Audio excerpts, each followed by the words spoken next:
नमस्कार।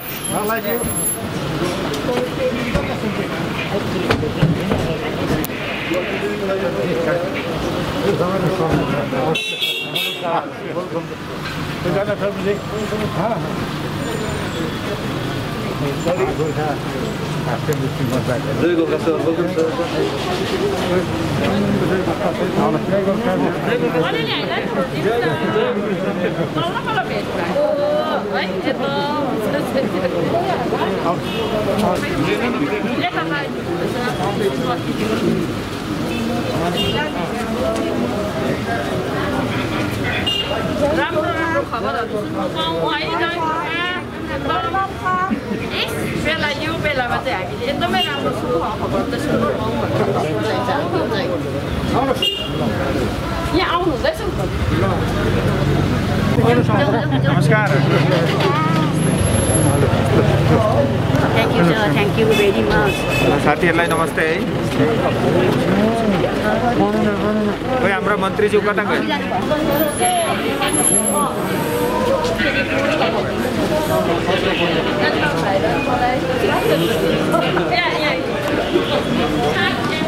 कहाँ? किधर गए? नमस्कार मनोज जी। नमस्कार नमस्कार नमस्कार।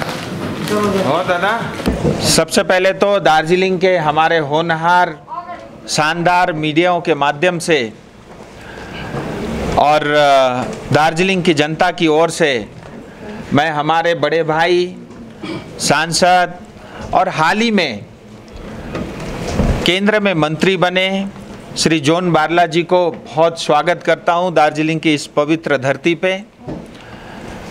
और इसके लिए मैं सबसे पहले तो आदरणीय प्रधानमंत्री नरेंद्र भाई मोदी जी को बहुत बधाई देता हूं, आभार व्यक्त करता हूं कि इस बार इतिहास में पहली बार हुआ है कि नॉर्थ बंगाल की धरती से 2 सांसद केंद्रीय मंत्री बने हैं। और उसमें से भी बार बार हम दार्जिलिंग हिल्स तराई डूवर्स की बात करते हैं और डूवर्स के हमारे साथी हमारे बड़े भाई मंत्री बने हैं। मैं उनका एक बार फिर स्वागत करता हूं। और मैंने हमेशा देखा है, सदन में हो या बाहर हो, जब जब भी दार्जिलिंग का कभी विषय रहा तो जोनदा ने हमेशा उसको सपोर्ट किया है। और विशेष करके दार्जिलिंग हिल्स तराई की जो कठिनाइयां हैं और गोरखाओं से जुड़े जो समस्याएं हैं उसको लेकर के बहुत सरकार भी जो है संवेदनशील है और जोनदा भी हमेशा उसका सपोर्ट करते रहे हैं। सो एक बार फिर मैं उनका स्वागत करता हूं। और आज का ये जो कार्यक्रम है विशेष करके जोनदा के लिए हैं। सो मैं उनसे निवेदन करता हूं कि आपके माध्यम से हमारे दार्जिलिंग की जनता को 2 शब्द आपके सामने रखें। आज़ादी के बाद और पहली बार नॉर्थ बंगाल के लिए केंद्रीय मंत्री के लिए दायित्व दिया गया है हमारे प्रधानमंत्री मोदी जी ने।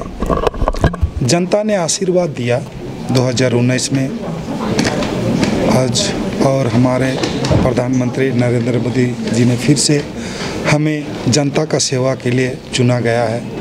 और आज जन आशीर्वाद लेने के लिए हम आए हैं। और जिस काम को सौंपा गया है भारत सरकार ने,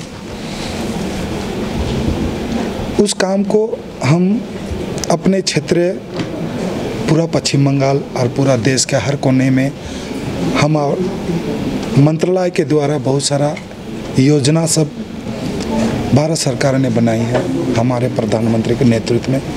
और वो योजना हम घर घर तक पहुंचाने की लिए हम आए हैं। और जनता का आशीर्वाद 2019 में भी मिला और 2021 में भी आशीर्वाद मिला। और हमारा कार्यकर्ता के पास हम आए हैं। यहाँ डूवर्स और तराई का जो और पहाड़ का जो समस्या है, आने वाला दिन हमें इंतज़ार करना पड़ेगा। आने वाला दिन अवश्य ही हमारे प्रधानमंत्री नरेंद्र मोदी के नेतृत्व में पूरा पश्चिम बंगाल नहीं, पूरा देश विकास की ओर बढ़ रहा है। और विशेषकर आज के दिन में मेरा जो भी मंत्रालय है, इस मंत्रालय के द्वारा हमारे कम्युनिटी को, माइनॉरिटी कम्युनिटी को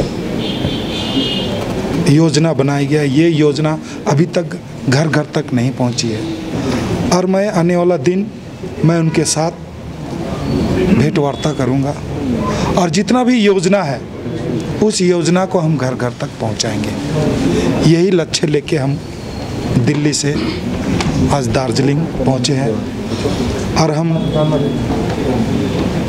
हर डिस्ट्रिक्ट हम जाएंगे। पश्चिम बंगाल का जिस प्रकार से आज का दिन में जो परिस्थिति है, पश्चिम बंगाल सरकार किस तरह नेतृत्व दे रहा है, वो सब हम भली भांति जानते हैं। आज भी आ रहे थे तो कार्यकर्ता उत्सुक है। पहली बार आज़ादी के बाद में पहली बार मंत्री बन के आया, तो हमारा कार्यकर्ता को डूअर सतराई पहाड़ से जाने के लिए, भेंट वार्ता करने के लिए रोका गया पुलिस के द्वारा। कितना दिन आप हमें रोकिएगा इस तरह? आप अगर जीते हैं ठीक है, आपने सरकार बनाई, अच्छा बात है, लेकिन जनता को दिल जीतने के लिए तो काम करना होगा। आप क्या काम कर रहे हैं? दिन दहाड़े मर्डर, दिन दहाड़े अत्याचार, रेप, कब तक? आने वाला दिन। और दीदी डर गई है, दीदी डरी हुई है, इसलिए पुलिस प्रशासन के द्वारा हमारा कार्यकर्ता को रोका जा रहा है, हमारा आवाज़ को दबाने चाह रहा है। ये आवाज़ दबने वाली नहीं है। आने वाला दिन हम जनता के पास है और आने वाला दिन जनता के लिए हम काम करेंगे। यही उद्देश्य लेके हम आज दार्जिलिंग के कार्यकर्ता, हमारा गोरखा भाई और यहाँ का जितने भी समुदाय है, माइनॉरिटी समाज के भाइयों से मिलने के लिए आए हैं। आने वाला दिन उनके साथ बैठ के इस क्षेत्र के लिए हम काम करेंगे। भारत जी, आप मंत्री बन गए, पहाड़ तरह डुआर के लिए क्या काम करेंगे पहले आप? जरूर। हमने जब हमारे सांसद राजू जी भी, हम लोग दोनों जब डुअर्स तरह के और पहाड़ की बात आती है तो हम एक दूसरे से बैठ के बातचीत करते हैं कि हम अपने क्षेत्र के लिए क्या क्या काम कर सकते हैं। बस थोड़ा इंतज़ार करना पड़ेगा। कोविड के कारण से 2 साल हम पिछड़ गए हैं। अभी कुछ वातावरण अभी सामान्य होने जा रहा है और आने वाला दिन हम अभी भी 3 साल है, इस 3 साल के भीतर हम संसद, हमारे एमएलए, हमारे खरसिंग एमएलए, हमारे कुमारग्राम का एमएलए भी है और नॉर्थ बंगाल के लिए जरूर आने वाला दिन हम लोग और पूरा पश्चिम बंगाल अच्छा रास्ता, अच्छा राह हम दे पाएंगे आने। और अभी मैं जब रास्ते में आया तो लगातार मैं एमईए के संपर्क में हूँ और जो हमारे दार्जिलिंग के कुछ भाई बहन इस समय वहाँ पे काबुल में कैंप में है, उनके साथ भी मैं लगातार संपर्क में हूँ। मेरा कार्यालय भी लगातार 24 घंटे काम कर रहा है और भारत सरकार की हम सब की प्राथमिकता है कि जो हमारे देश के नागरिक हैं, चाहे दार्जिलिंग के हो, चाहे कश्मीर से हो, चाहे कन्याकुमारी के हों, हम जल्द से जल्द उनका वतन वापसी कराएं और उसके लिए एमईए जो है जॉइंट सेक्रेटरी लेवल का अलग से जो है कमेटी भी गठित कर रही है, उसकी घोषणा भी जल्द होने वाली है और प्रधानमंत्री स्वयं इस चीज़ की समीक्षा कर रहे हैं और पूरी भारत सरकार इस समय लगी हुई है कि हम अपने लोगों को, अपनी नागरिक को जल्द से जल्द वहाँ से बाहर निकालें। कुछ कठिनाइयाँ हैं, एयरपोर्ट का काफ़ी हिस्सा उनके कब्जे में है, लेकिन फिर भी अमेरिका फ़ौज और अमेरिका के पास भी काफ़ी कुछ है सो हम प्रयास करके इस स्थिति को जल्द से जल्द सामान्य करने की कोशिश कर रहे हैं और मुझे लगता है जिस प्रोएक्टिव के साथ सरकार लगी हुई है हम जल्दी सफलता पा लेंगे। आपके माध्यम से इस क्षेत्र में जितने भी हमारे ज़्यादातर पूर्व सैनिक लोग गए हुए हैं, जितने भी भाई बहन हैं, मैं उनको भी यही निवेदन करता हूं कि आप लोग थोड़ा धीरज रखिए, चौकन्ना रहिए ज़रूर, वो आज की इस समय की आवश्यकता है। धीरज रखिए, पूरी सरकार हम सब लोग आपके साथ हैं और हम रात दिन जो है इसी उसमें योजना में हैं कि हम कैसे भी जल्द से जल्द आपको वहाँ से निकालें। किसी तरह का अफवाह में अभी हमको नहीं जाना चाहिए और वहाँ पे भी मैं ये कहना चाहूँगा जो भी आधिकारिक बयान होता है भारत सरकार की तरफ से, हम उसी घोषणा को और उसी सूचना को ही सुने। साथ में मैं ये भी कहना चाहूँगा हम सब आपके साथ हैं और हिंदुस्तान के एक नागरिक का भी अहित नहीं होगा, इतना मैं भारत सरकार की तरफ से आश्वासन दे सकता हूं। और इससे पहले भी जब जब देश में इस तरह के संकट आए, चाहे वो कोविड का संकट हो या और भी किसी तरह के संकट आए हो, इस सरकार ने उसका सामना किया है और बहुत अच्छे से और ढंग के समाधान के साथ उस समस्याओं का हल भी किया है। सो इस समय मैं यही कह सकता हूँ, स्थिति नाजुक है, सरकार प्रयासरत है, जल्दी हम सफलता प्राप्त कर लेंगे। राजू जी, त्रिपक्षीय वार्ता कब तक होने के चांसेस है? देखिए, ये सब सवाल आप सबके मन में हैं और जाहिर से बातें रहनी भी चाहिए। मुझे लगता है बहुत समय के बाद पहाड़ को न्याय मिलने की प्रक्रिया शुरू होगी और जैसा आप सब लोग जानते हैं, हमारे सब अलायंस पार्टी के साथी, हमारे चुने हुए विधायक, मैं स्वयं गृह मंत्री जी के साथ हम लोग मिले थे। आप सब ने वो तस्वीरें भी देखी है, वो बातचीत भी आपने सुनी होगी। गृह मंत्री जी ने स्पष्ट रूप से ये कहा है कि अगर हमारी सरकार होती अब तक उसका समाधान हो चुका होता। पश्चिम बंगाल बहुत बड़ी बाधा है, लेकिन हम अपने वचन के पक्के हैं।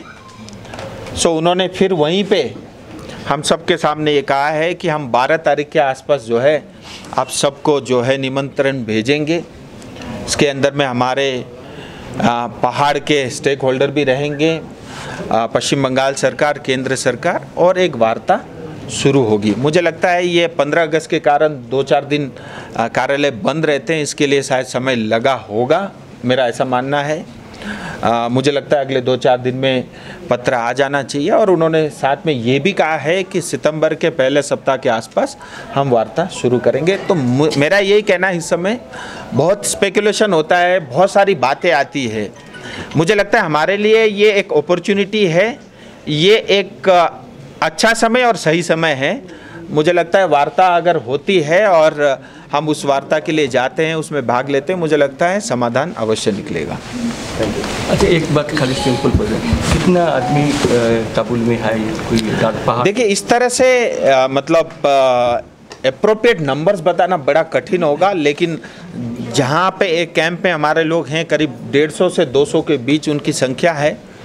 मुझे लगता है हमारे दार्जिलिंग तराई डूवर्स के ही 200 से ज़्यादा संख्या इस समय काबुल में है, ऐसा मेरा अंदाज़ा है। बट मैं एग्जैक्ट नंबर मेरे पास अभी नहीं है, क्योंकि लगातार फ़ोन आ रहे हैं और लगातार बातचीत चल रही है।